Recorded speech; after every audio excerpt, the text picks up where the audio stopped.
నమస్కారం అండి. నా పేరు పువ్వుల గుంపమ్మ. మాది నెల్లికిక్కో గ్రామ పంచాయతీ, గుమలక్ష్మీపురం మండలం, పార్వతీపురం మన్యం జిల్లా అండి.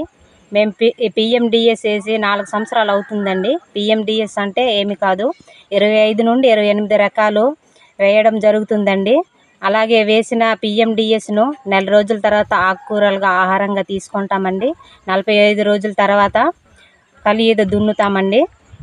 అయితే ఈ విధంగా వేసుకోవడం వలన వానపాములు అభివృద్ధి చెందుతాయి, భూమి గుల్ల మారుతుంది, కలుపు శాతం తగ్గుతుంది, భూమి కలర్ కూడా మారుతుంది, లూజుగా తయారవుతుందండి. ఈ విధంగా వేసుకోవడం వలన నేల భూమి ఆరోగ్యంగా ఉంటుంది, పంట ఆరోగ్యంగా ఉంటుంది. ఆరోగ్యము వాతావరణ పరిమాణం ఆరోగ్యంగా ఉంటుంది. కాబట్టి అందరూ ఇలాగా తయారు చేసి వేసుకుంటారని కోరుతున్నాము. అందరికీ ధన్యవాదాలు.